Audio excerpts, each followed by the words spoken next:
Okay, imagine the late 1950s.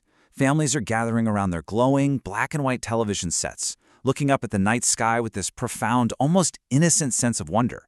The space age had just dawned, right? And it brought with it this beautiful atomic age optimism that humanity was finally stepping out into the cosmos. But behind closed, heavily guarded doors in Washington, D.C., the reality was breathtakingly dark. The United States military wasn't looking at the moon as a beacon of scientific discovery, not even a little bit. They were looking at it as the ultimate high ground. 10 years before Neil Armstrong ever took that historic giant leap for mankind, the U.S. Army had actually finalized a top-secret proposal. Their goal? To build a permanent, heavily armed military outpost right on the lunar surface.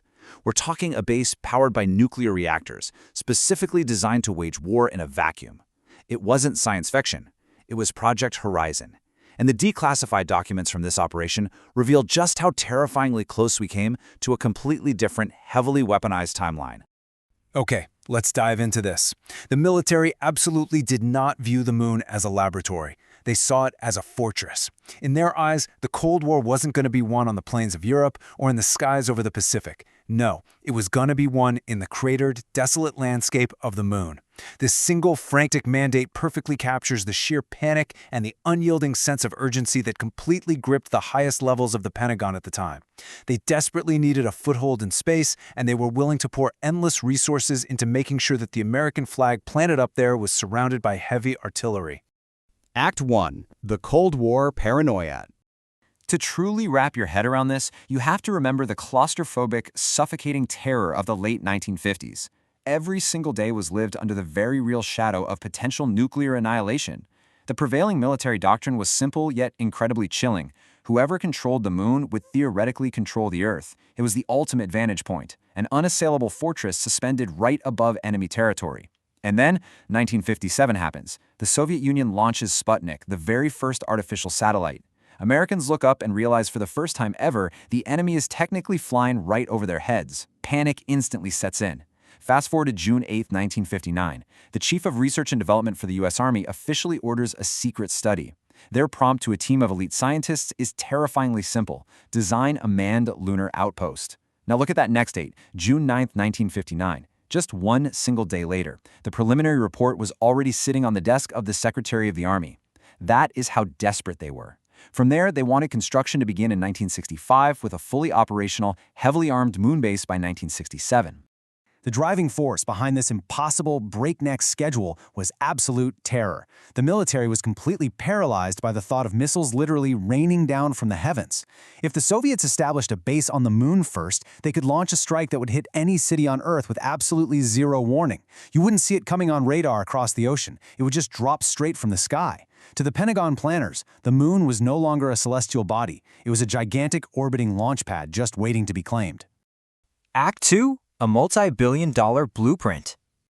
The scale of Project Horizon was just mind-blowing. We are talking about brute force logistics on a level never before seen in human history. The Army drafted blueprints for a fully functional, self-sustaining military base staffed by 12 heavily armed, highly trained soldiers living full-time on the lunar surface. So, the crucial point is, to achieve this, the military was willing to write a blank check. In 1959, the project was estimated at $6 billion. Adjusted for modern inflation, you are looking at a staggering $64 billion. And get this, that isn't the cost to build a program over decades. That was the estimated cost just to get the base running and sustain it for one single year.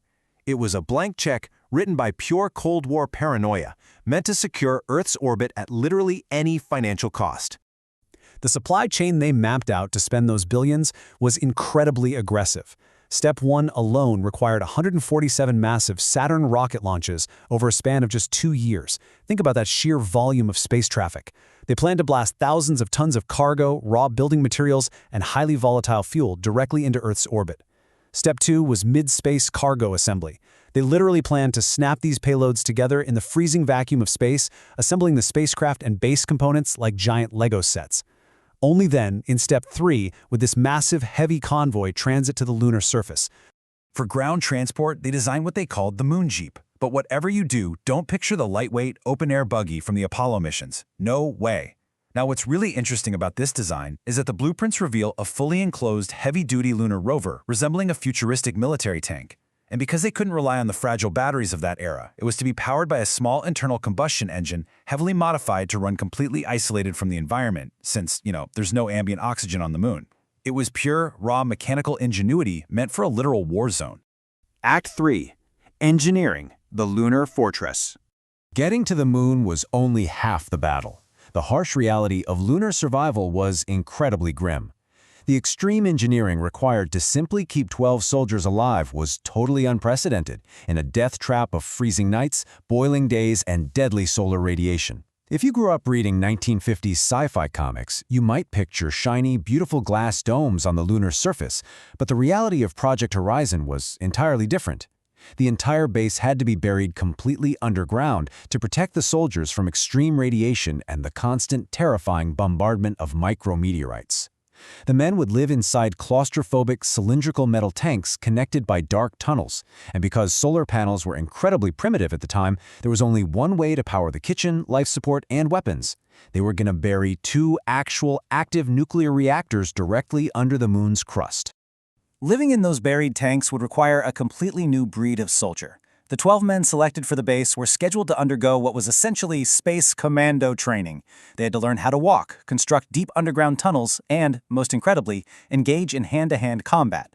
Keep in mind, they would be doing all of this while wearing highly restrictive, wildly bulky, robotic 1950s pressurized spacesuits. One single tear in the fabric during a physical altercation, and the soldier would face instant depressurization. The level of danger here is just almost unimaginable. But these space commandos weren't just up there to hold territory. A primary operational goal of the base was intelligence gathering. But they weren't looking out into the vast, beautiful mysteries of deep space. They were looking down. The military planned to mount massive, high-powered telescopes on the moon to gaze directly back at Earth. The goal was to map and photograph Soviet military movements across Europe and Asia with absolute perfection, completely free from the atmosphere and clouds that constantly plagued early spy planes. Act 4. Zero-Gravity Warfare Tactics. An armed fortress is totally useless if it can't defend itself, right? But moving from survival logistics to actual tactical combat operations in a vacuum meant the Army's top scientists quickly ran into a severe wall of physics. On Earth, combat relies on predictable rules. Gunpowder requires ambient oxygen to ignite, but in lunar combat, there is no oxygen for combustion.